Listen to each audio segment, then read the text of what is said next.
Good evening, good afternoon, or good morning to everybody, depending on where you are. My name is Oreste Gentilini, and also on behalf of Thorsten Kuhn, we would like to welcome you to this EUBREAST webinar. The topic we have today is very modern, I would say, because we are going to speak about risk-reducing surgery in mutation carriers. And as usual, we have two outstanding speakers today. The format is the usual one, so we'd like to keep this short and effective. So we'll have a short introduction, then we'll move to the two speakers, approximately 15 minutes each or so for each one of the speakers. And then in the end, we will have approximately 15 minutes for question and answers, so that we can hopefully close this webinar at 7 o'clock, right on time to drink the aperitivo, at least for those who are in the Central European time zone. Thorsten, would you like to add something before we introduce the speakers? No, I think, thank you very much, Oreste. I want to welcome everybody to our webinar today.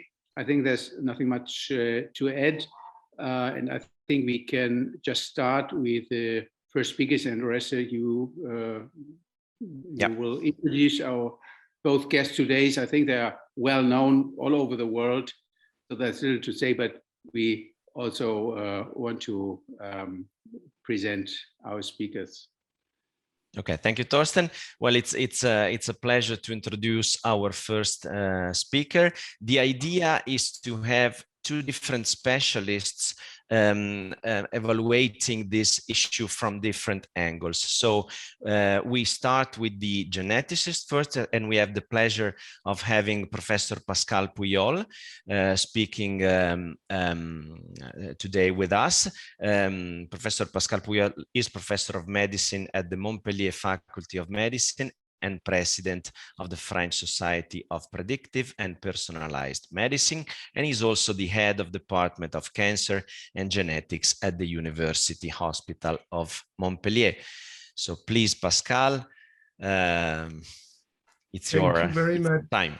Thank you very much, Oreste and Thorsten. I really appreciate to be here as a geneticist, and I will give you the view of a geneticist about risk reduction strategy in mutation carrier. And I would like to reassure you, it will not be too much of genetics, but more of clinical practice considerations. I will not limit the talk to BRCA1 and BRCA2 genes. I will go a little bit beyond that. And also, I will not limit the talk about breast surgery, but I will also include a little bit of ovarian surgery. Okay, I should take the screen, so let me just do a quick, well, there you go, okay. It should be better. Pascal, sorry, just let me tell the audience that they are very much encouraged to ask questions.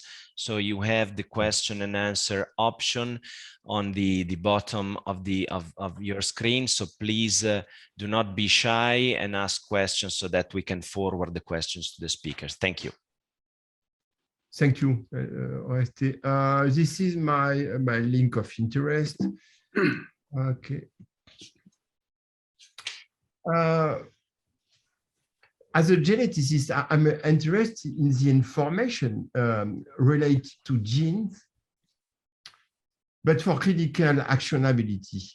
And here you have a picture of what we know now after a very important study from the beginning of the year, published in New England Journal of Medicine, and dealing with genetics of hereditary breast cancer in case controlled series. And so that gives us a real picture of the magnitude of risks depending on the gene. And as you can see, BRCA1 and BRCA2 really give a high risk. We are talking about 8 to 10 in terms of odds ratio, which is actually about 70% of lifetime risk. And anyway, BRCA1 and BRCA2 account for most identifiable monogenic predisposition. We have a little bit underestimate the frequency of this gene in the general population. We have data from Genomics England, but also from the Geisinger project in the United States, but also we go through biobank of genetics, and actually the frequency is less than 1 out of 200 persons. So that means that we have more than 1 million person with a mutation of BRCA1 and BRCA2 genes in Europe. We also have a good picture of the risk. This is a prospective study. This is the first one that we've got. And as you can see, it's a little bit surprising. We firstly believe that BRCA2 risk was inferior to BRCA1, but this is not the case.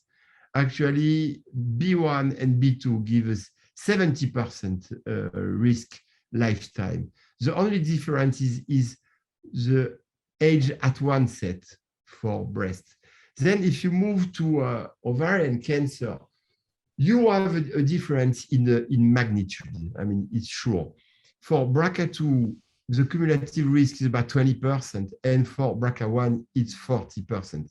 And again, look at something interesting. It's not on this slide, but we have early onset in BRCA1 as compared to BRCA2. And this could be very useful in clinic for the timing of oophorectomy. I will go back a little bit to this point after. Well, what is very interesting, if you are talking in terms of risk reduction strategy, is what is the impact of screening or prevention on mortality of this woman.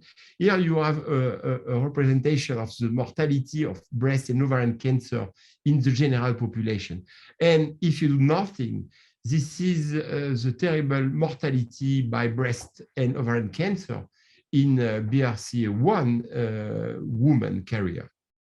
Well, we have this interesting paper that modelize what could happen if you are doing oophorectomy and screening with MRI, oophorectomy at the age of 40. You will decrease the absolute survival, I mean absolute, regarding breast cancer and ovarian cancer mortality, of course. I mean, you will decrease by 20% specific mortality by breast and ovarian cancer.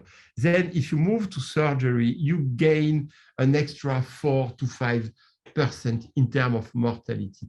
Again, this is modelization. We don't have the studies, of course, to in the real life. But this is maybe the most important message of this talk. If you are doing MRI and if you are performing oophorectomy by the age of 40, you will decrease specific mortality by breast and ovarian cancer by 80%. So this is a major action. Let's go to the breast surgery. And it's very difficult for me, for the patients, firstly, but also for the medical doctor and the surgeon to think about the difference between applying screening and surgery, which is actually prevention. We were looking for medical prevention, of course, that will be a very good alternative, but it's not working. I have the privilege to conduct a phase 3 trial of preventive hormone therapy in BRCA carrier, and unfortunately, it's happened to be completely negative. The trial was comparing letrozole versus placebo in a population of BRCA women, and the paper is a submit, but we have a communication at the ASCO. There is absolutely nothing, including if you look at ER-positive breast cancer, or if you look at B1 versus B2 gene, we have no signal at all. So the only preventive tool that we have is surgery. And I will talk a few minutes about that. I mean, there is 3 points for me. I mean, it's obviously a patient choice. It's not the patient and the MD choice. It's really the patient choice.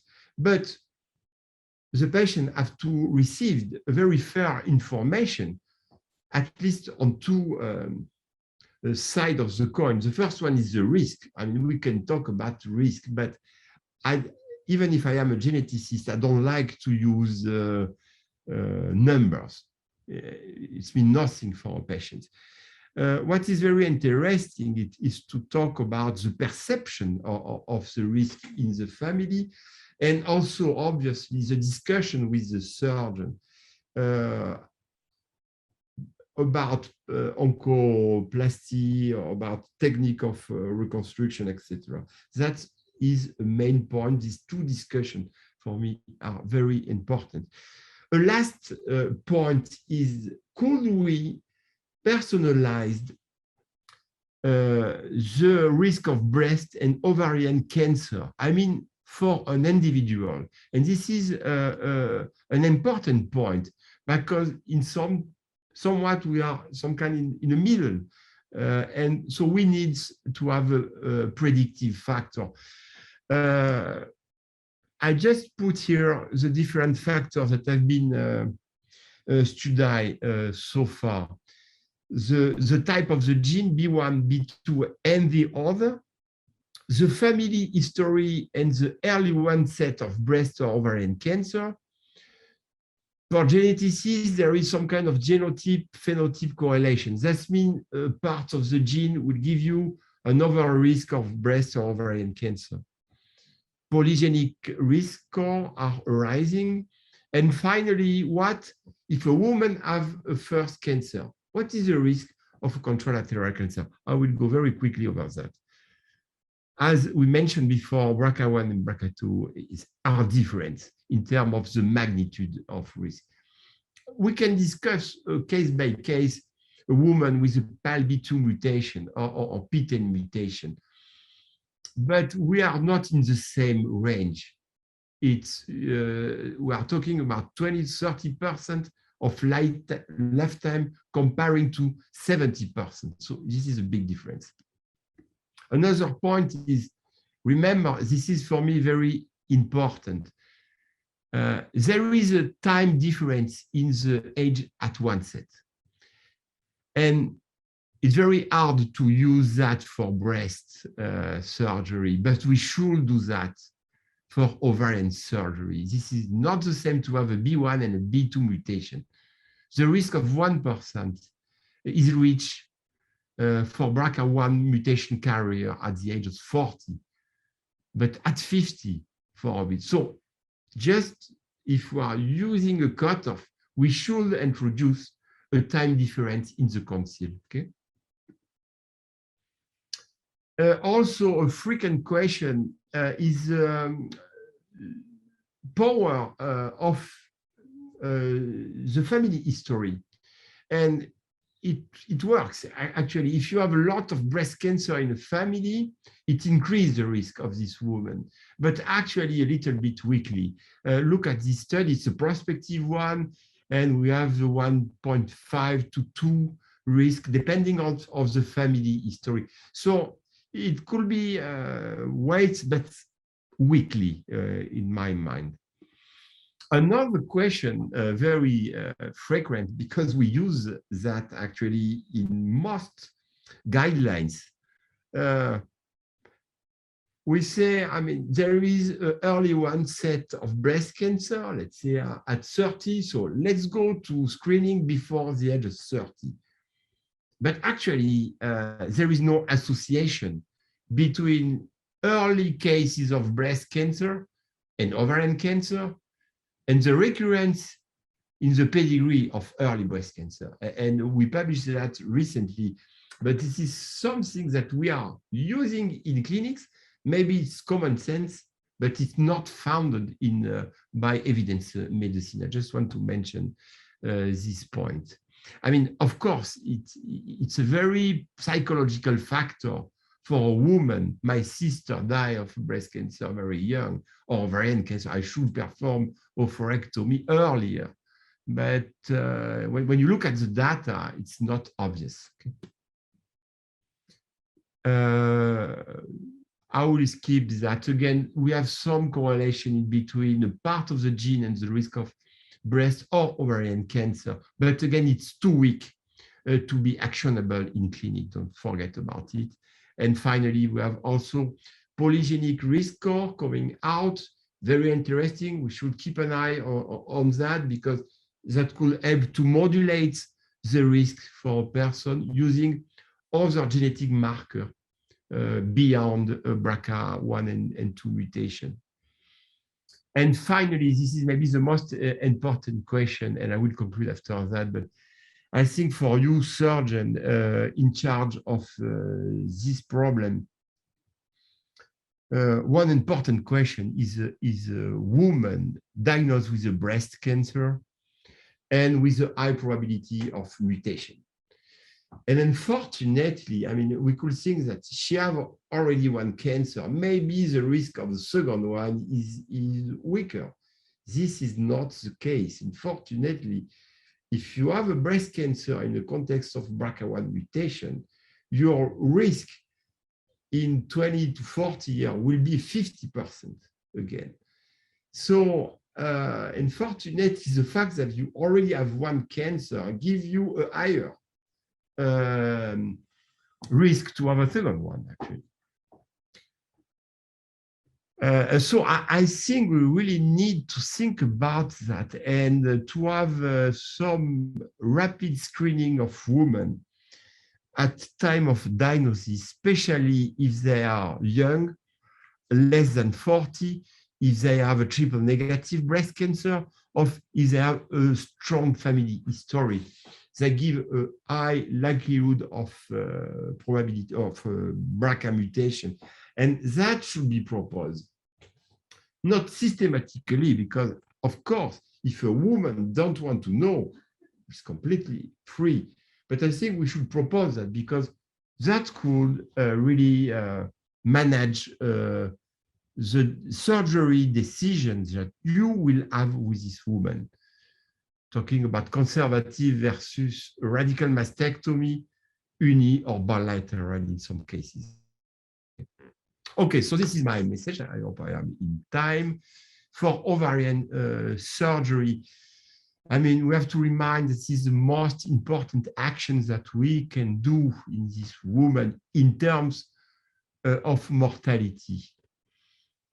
I think we really should modulate the timing of this oophorectomy in between B1 and B2 genes. That's important. I mean, we can delay a little bit for B2, and it's important for this lady. This is the same for another gene I didn't talk about, which is RAD51C, and also that give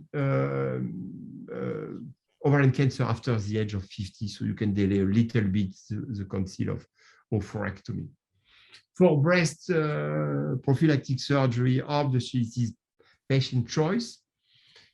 We've got some modulation factor, but for me, too weak to be very useful in practice. So patient choice, perception, discussion with you about surgery, what is really surgery, prophylactic surgery, and reconstruction and oncoplasty, etc., is a key element of this decision.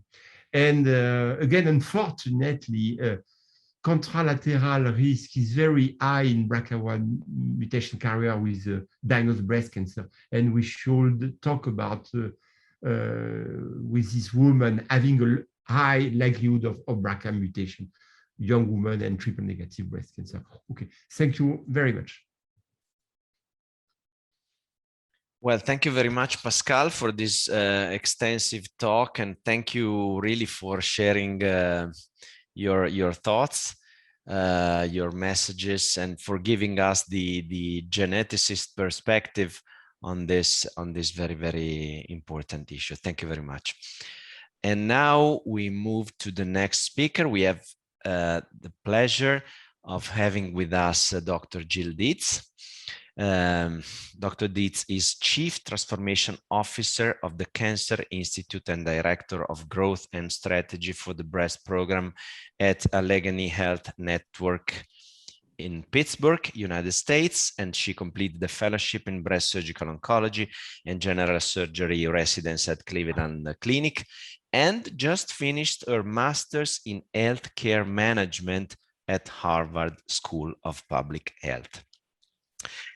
Jill is the immediate past president of the American Society of Breast Surgeons and chair of the Standards and Accreditation Committee of the National Accreditation Program for Breast Centers, and also co-leads Global Breast Hub and Breast Global, so international organizations with a mission to lessen gaps in breast cancer care around the world. So we look forward, Jill, to your talk, also in the to evaluate the healthcare management issues which are really relevant in this topic. Thank you very much, Jill. Thank you. Pascal, if you don't mind, stop sharing and I'll share. Oh, I'm sorry. No worries. There you go. All right. Well, certainly that is a tough act to follow. And I learned a lot from your talk that I will be using. So let's see. I'm sorry if I'm making you guys dizzy. Can you see my screen okay? Perfect. Perfect. Well, I just really appreciate, Dr. Kuhn, Professor Kuhn, Dr. Gentilini. Thank you for inviting me to give the surgeon's perspective, with the caveat that this is an American surgeon's perspective, and it might be a little bit different for what many of you, watching and listening have experienced. I have no relevant financial disclosures.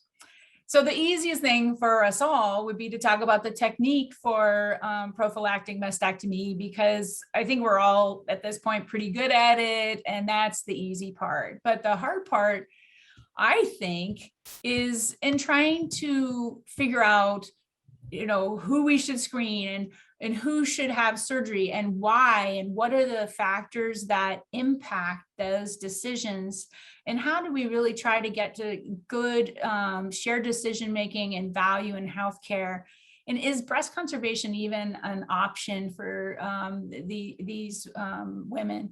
So I'm going to touch on some of those things. I just want to start out by saying, in terms of, and this is like hard for me to do this in front of our good Professor Pujol, but, even just if you look at the date, a little over 2.5 years ago, there was this study and many others like it, and a cry went out that are our guidelines really missing a lot of genes? This is a group of surgeons, about 20, both academic and community places, that put 1,000 women on trial, asked them if they'd be willing to have genetic testing. They all agreed. And after they had genetic testing, they looked at NCCN criteria to see if they met criteria or not. And then basically what they found is, about 9% of women who met criteria had a pathologic or likely pathologic variant. Almost 8% who did not meet criteria also had a pathologic or likely pathologic mutation. And, you know, the thought is that really, should we be testing all patients who have breast cancer, or almost all patients who have breast cancer, because we're really missing almost half with the current guidelines. Then just last month or 2 months ago, the NCCN updated their recommendations. And in the United States, a lot of what most surgeons around the country use are recommendations such as NCCN and ASCO and things like that. So basically said, anybody who's under 45, anybody who's under 50 that either has another cancer, or they don't know their family history, or they have relatives with, you know, breast cancer, male breast cancer, pancreatic, or prostate. Or if you're over 50 with 2 such relatives, or if you have 2 cancers, and that metastatic high risk prostate is important. Any patient with triple negative, or if you have lobular cancer and a family history of diffuse gastric cancer, male breast cancer, or Ashkenazi Jewish. Or if you need to do it to aid in some treatment decisions, like for PARP inhibitors in a metastatic setting, or olaparib for that high risk HER2 negative breast cancer. Also, they said you may consider it, you know, in patients that are under 60 that don't meet any of those criteria. So pretty much anybody under 60 could get it. Although they do suggest that some of these are going to be the smaller penetrance genes. So basically what they're saying is almost everybody can get genetic testing unless you're older and you have no family history. So really, we're starting to see a big increase in the recommendation for genetic testing. And it's not just the BRCA genes, as we already heard about. There's other genes involved. These are updates that upgraded what we're recommending, what the NCCN was recommending for PALB2. They say it's a much higher risk associated with triple negative, and they put that as an optional upgrade for prophylactic or risk-reducing mastectomy. Same thing for CDH1, upgraded to an option for a prophylactic mastectomy. BARD1 lacks the evidence to recommend, lacks the evidence to recommend that, but certainly upgraded for earlier screening. And then there's your RAD51 gene that we talked about, which, you know, most importantly is make sure you're getting those referrals over to our gynecological oncology colleagues. So clearly you're not going to be able to read this slide. My genetics counselor gave it to me, and I just thought, take a picture of it on your phone, or maybe somebody will give you these slides and you can just, you know, look at it, because it's a nice, you know, because it's hard to remember all these things. And this is kind of really nice to help with who's at risk, lifetime, you know, their lifetime risk, what's their second breast risk, and are these the patients that are eligible for surgery, and you know, what other cancer risks they have. So hopefully I left it up there long enough for you to just take a snapshot of that. So then who really is having prophylactic surgery and why? Well, there's multiple factors that are affecting this. And one is that we're increasing, as we mentioned, the genetic testing. And also people are talking about prevention strategies much more. Like I remember the day where women didn't even talk about if they had breast cancer. No one could know. And now it's much more common. We're seeing better outcomes. We're seeing some interesting data regarding improved survival. And there's some cost data out there. And I think policy and law has also, you know, also impacted our who is having prophylactic surgery and why. This is just an example of a study that looked at genetic testing. And the really interesting thing is right here, you see this huge bump in 2013 in genetic testing. And we think that's why. And there's an actual paper called the Angelina effect, and we see this large burst in genetic testing, and it also increased the number of prophylactic risk-reducing mastectomies that were being done in the United States in our gene-positive patients. What other factors influence whether a woman that's gene positive will undergo surgery or surveillance? This study looked at the mutation type, and different mutations have a higher or lower risk. Although I think after the presentation that we just heard, maybe that will go away if we get the word out. In terms of family history, that impacts quite a bit. Women who are married and have children are much more likely to undergo surgery than those who don't have children, aren't married. And things like if you had a previous biopsy or a previous atypia, doesn't seem to impact it. This study actually looked at some softer variables, and in this particular group, 40% underwent risk-reducing surgery at the time of the trial.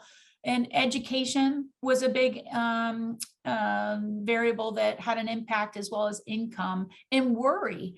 So, you know, those are hard to capture, but I think play a really important role. And we'll talk a little bit about that in a minute, and as how it relates to disparity in treatment.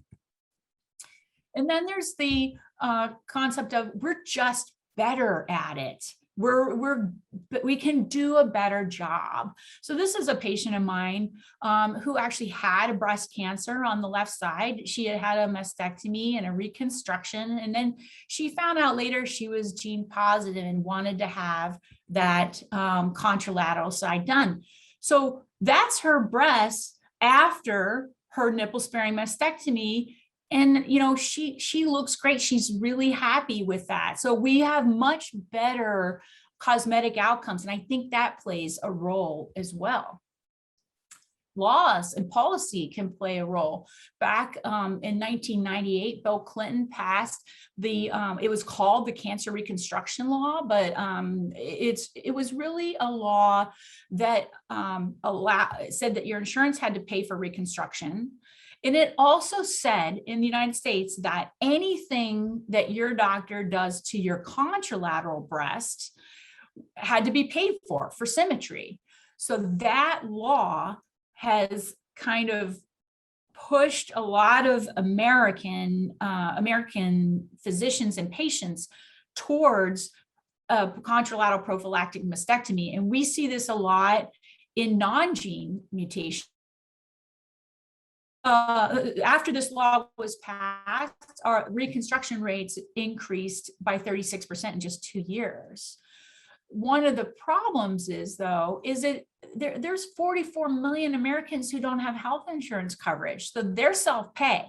So right there, you just immediately, you improve things for one population and it makes it worse for another. So this contributes to the disparities that we see in our country, at least in terms of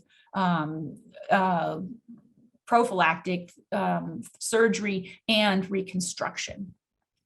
This study looked at insurance coverage, and they did a survey of the American Association of Healthcare Plans, and they saw that only 44% of these plans had specific policies on partial mastectomy, and there was wide variation in coverage, with, of course, the lowest coverage being that of governmental plans. Bilateral risk reducing surgery that had a lower mortality for BRCA1 but not BRCA2 mutation carriers. I think there's a lot that can go into that based on the age and the timing and everything, but at least we saw a survival advantage in that. This trial also looked at a meta-analysis of 15 other trials and showed that, you know, there was a reduced risk of cancer for all preventative surgeries, certainly reduction in all-cause mortality for bilateral oophorectomy, so get those patients referred.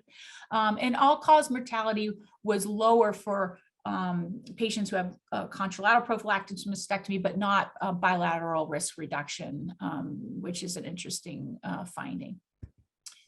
There are so many articles related to cost effectiveness, and I think some are on the side of it is cost effective and some are on the side of it isn't cost effective.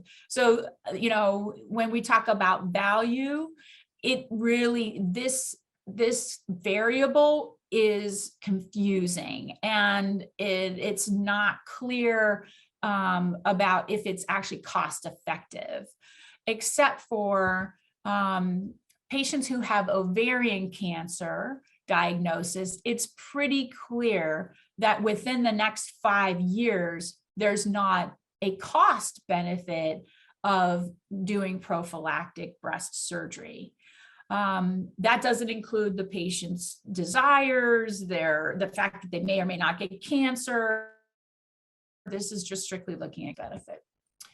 So when I think about taking care of women who have gene mutations, and I think about value in breast care, we want to look at the outcomes. Is that outcome, is it, is what you're doing safe? Is it timely? Is it equitable? Is it efficient? Is it effective therapy? All the Institute of Medicine variables that provide high value care. And is the patient experience good?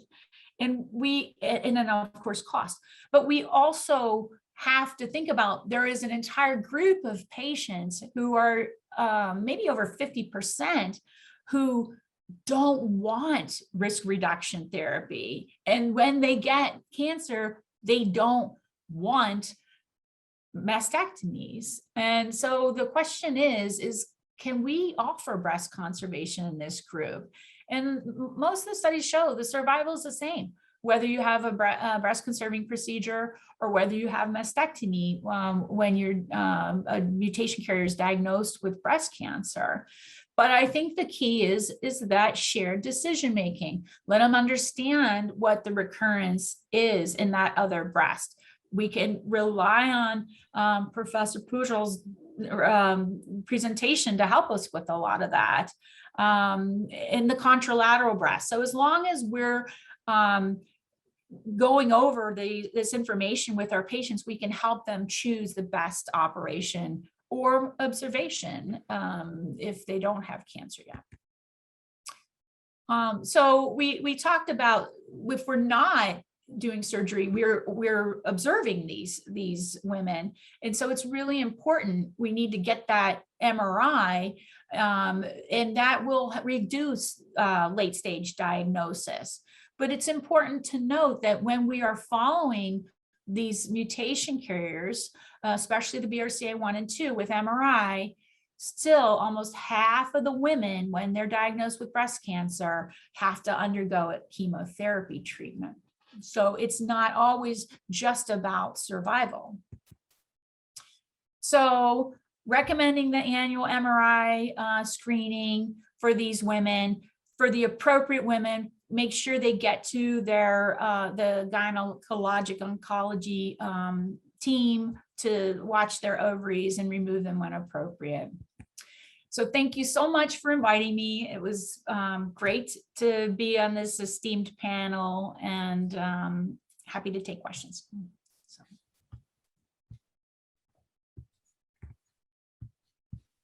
Thank you very much, Jill, for this really excellent presentation. And I think both presentations were really so informative, and I have so many information, I hardly know where to start. But maybe we start with the audience. And there was one question, we discussed it early among us, but there was one question from Maggie Barnis-Palachowski, who asked, how is the practice in the United States for the surgery? In Germany, usually the primary breast surgeon, the oncologic surgeon is also responsible for the reconstructive part. This has certainly an influence. May you certainly shortly comment on this, because this was a question. Sure. So in the United States, we do everything as a team. It's definitely a team sport. So we rely heavily on our radiologists, our medical oncologists, our radiation folks, and our plastic surgery colleagues, particularly in patients who have cancer and are undergoing treatment. We, as a team, come up with the best timing of surgery and reconstruction. But it's interesting, we were just talking about this before we opened it up. It's different in the United States, where the first fellowship was, maybe 25 years ago or so. It was a breast fellowship, and it was really to bring that team together in the form of a multidisciplinary breast group and a breast center.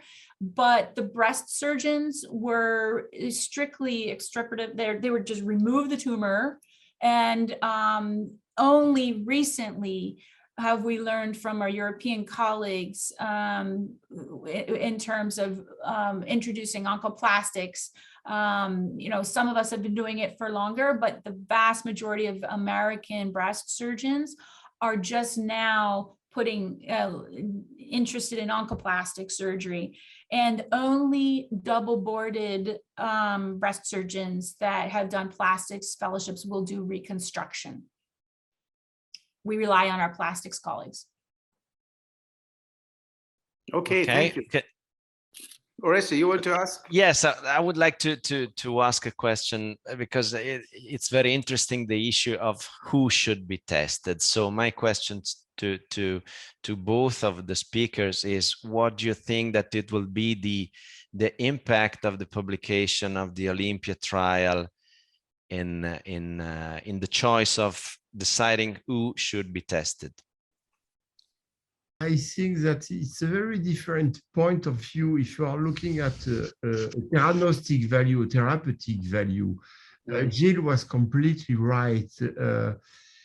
From all the studies available that test unselected patients for breast, ovary, prostate, or pancreas cancer, about 50% were with missing criteria of familial testing. So it's not possible to lose of these chances. And if you are looking at the therapeutic value, I mean, you should test everyone. I mean, everyone with Olympia criteria, I mean, triple negative, etc. But the interesting question Jill talked about is, how far should we go? Because this is completely true that our factors, our genetic factor, familial factor, are not so good. We published a paper in European Journal of Cancer. It's called Guidelines for BRCA Testing. It's European one, but a lot of European people participate. I mean, the thing was, can we go through all these factors? For instance, age, we go through all publication, age below 30, 35, 40, and we have a likelihood of BRCA mutation. But there is only a few factors that give a woman a 10% chances of BRCA mutation. And actually in the general population, it's not null.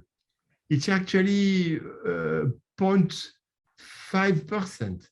And if you have just a breast cancer in your family, it's up to 2%. And the difference is between 2 to 10%. Who knows? And I think the right thing is that if a woman is concerned, and I like the NCCN guidelines, the new one, I mean, if a woman is concerned, even in the general population, when you know that half of women doesn't meet criteria, and one woman out of 200 got the gene, it's very difficult to say, well, you don't have access. And I think we should think about it. And a woman that is concerned by risk should, in my position, could perform the test. Sorry for this long answer. No, but thank you very much. I think this is an extremely important issue. I listen to the indications, Jill, according to NCCN, and I certainly compared it with the German guidelines, the issue that I always have, or the concern that I have, is overtreatment by too many testings. And I remember one patient who was 56, and we have a score from the German Cancer Association, and in case that the risk according to your family history is more than 10%, then you get a testing. So this is the rule in Germany. And I got one patient who was just over the level of 10%, was guessed. She was diagnosed as Li-Fraumeni syndrome, P53 mutation, and this really destroyed her life because she thought she would have any cancer possible. So I think we can also have damage by over-testing. So what do you think? I think you can. And the recommendation to just test every patient with breast cancer actually would have a very negative impact on the United States right now, because or women who have breast cancer in the United States, because we don't have enough genetic counselors. And as it is, if we're trying to make a decision on a patient who we think is gene positive before their surgery, it's very difficult to get that information back to help make a surgical decision. And if we increase our genetic testing by 80% or that, it's going to even make it more difficult. And then we're interfering with timeliness of care.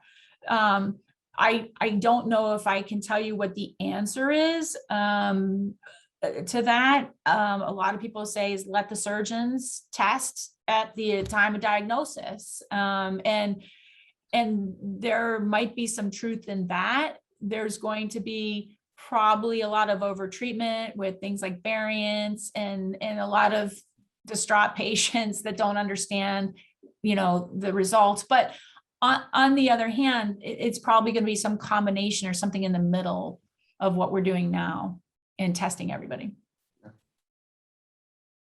I absolutely agree. And I maybe I can just mention one more point, which is important for me as a surgeon, because we talk about risk-reducing prophylactic mastectomy. But I think besides looking at the risk, lifetime risk and the oncologic risk and so on, we also have to consider the risk of surgery, which is different from patient to patient and from breast to breast. So there's different if I have a large pendulous breast in a smoker and I have to perform a reduction of the skin envelope and then have a implant reconstruction with quite a high risk for a failure, compared to a small non-ptotic breast, which is very easily reconstructed with an implant. So I think this is also an issue that has to be considered, because the many things that we already discussed.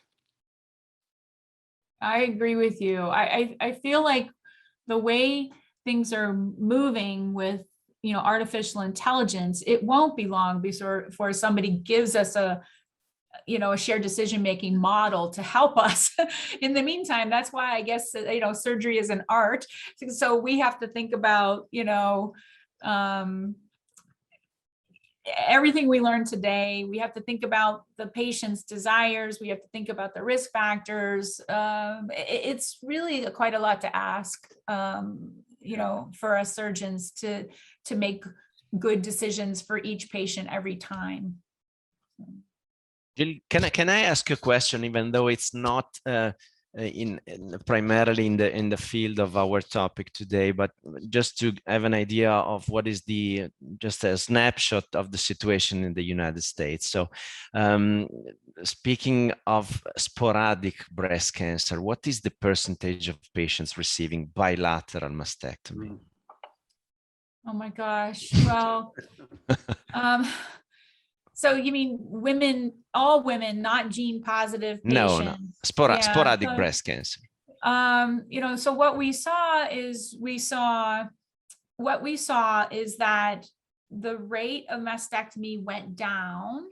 And then in the 80s, as the rate of breast conservation went up. But then what happened is the rate of breast conservation started to go back down, but it was the rate of bilateral mastectomy that went up. So more and more and more women are getting contralateral mastectomy. So, in 2000, our society, the American Society of Breast Surgeons, wrote a paper on the indications for contralateral prophylactic mastectomy in response to this wave of women walking in saying, I would like both breasts removed whenever they had breast cancer. We talked about some of the reasons why women choose that. I think it's fear, it's the internet. They think it might be the internet. Blogging. They think it's blogging. Like people like get on and they're like, oh, I had my breast cancer. I had a lumpectomy. And then 2 years later, I got it in the other breast. And, and so instead of looking at data, they're looking at individual accounts and they're everywhere. So they think that had to do a lot with it. And the other thing that had to do with it is the fact that our government pays for it. Mm-hmm. If you look in Canada, they have very low rates of contralateral prophylactic mastectomy because their government won't pay for it. Insurance doesn't pay for it. So it's higher and higher, but there's more emphasis from our society and other societies in the United States to try to educate patients. And I think the data that there might be a small survival advantage in breast conservation is going to help with that discussion. Thank you very much, Jill. Thank you very much, because this is a real discussion that we conduct here in Germany. We are a little bit concerned about this evolution of increasing number of mastectomies in view of data that have been recently published, and you just mentioned them, that maybe breast conserving therapy, we are still not sure about that, if it's really true, but that maybe breast conserving therapy has even an impact on oncologic outcome.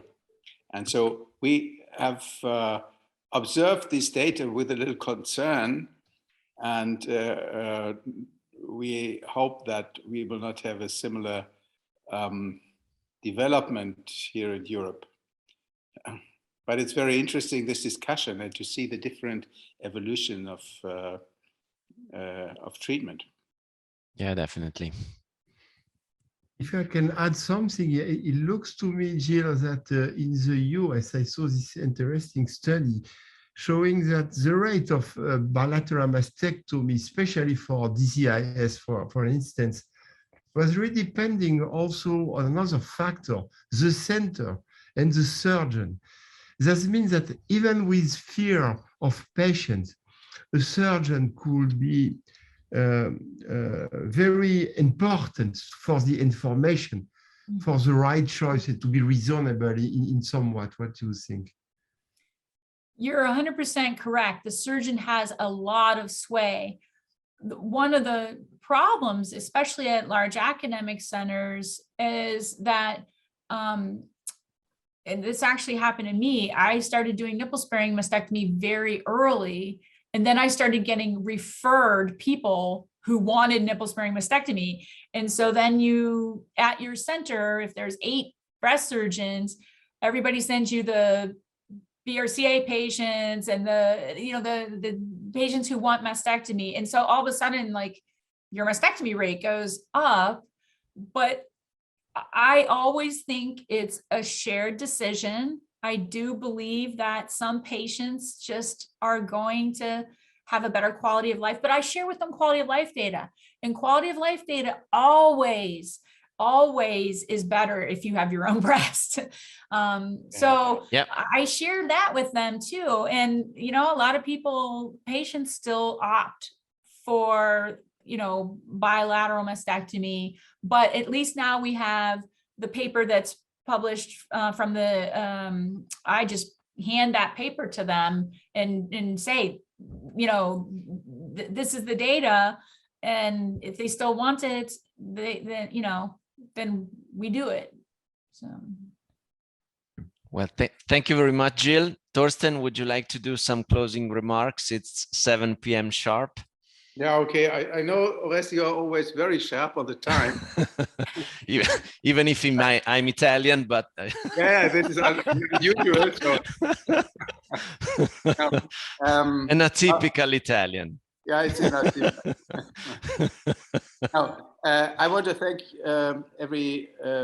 our speakers very much. I think it was really great to have you on board, to talk with you even before we had this webinar. We had a very good exchange. It was extremely interesting, Pascal. I learned many things about genetics. 2 or 3 things that I really keep in mind. It's unfortunate that I cannot continue to discuss it with you, but it was a really brilliant talk.